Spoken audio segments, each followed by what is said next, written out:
Imagine a summer day in 1518. The sun beats down on Strasbourg, a bustling city in the Holy Roman Empire. Suddenly, a woman starts to dance. She twists and twirls. Her steps are wild and uncontrolled. This is no ordinary dance. This is the beginning of a terrifying episode in history, the dancing plague of 1518. The woman, Frau Troffea, danced for days. People were bewildered, some were amused. But as more people joined her, fear crept in. The dance was relentless. It consumed those affected, driving them to exhaustion and beyond.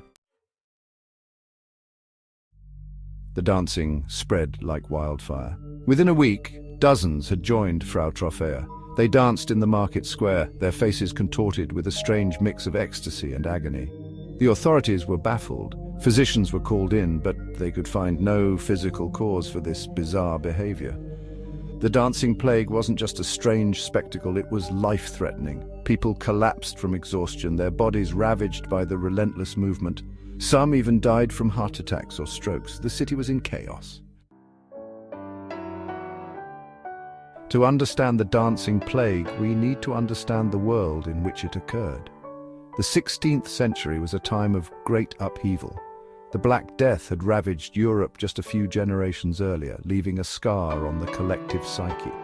Religious strife was rampant, with the Protestant Reformation challenging the authority of the Catholic Church. People were also burdened by poverty, disease, and famine. Life was precarious, and fear and superstition were widespread.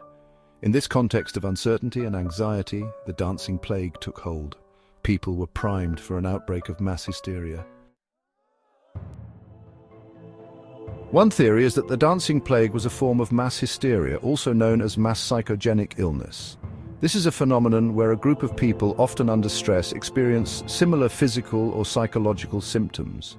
In the case of the dancing plague, the stress of the times may have manifested as an uncontrollable urge to dance. The sight of others dancing could have triggered a chain reaction, spreading the hysteria further. Section 5. The Ergot theory, a poisoned harvest.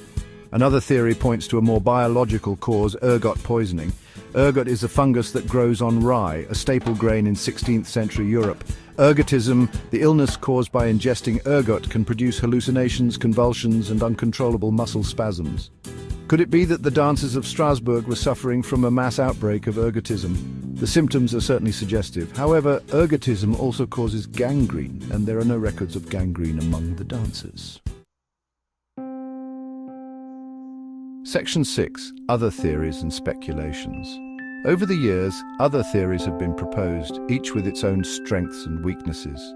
Some historians believe the dancers were members of a religious sect, engaging in a form of ecstatic worship. Others suggest the dancing was a response to stress, a way for people to cope with the hardships of their lives. Despite all the theories, the dancing plague remains a puzzle. None of the explanations fully account for all the details of this strange and terrifying event. Section 7. The aftermath and response. As the dancing plague raged, the authorities, desperate for a solution, resorted to various measures. They hired musicians to play bagpipes and drums, hoping to dance out the illness. They even constructed a wooden stage and hired strong men to force the dancers to continue moving, believing this would somehow cure them. However, these efforts proved futile.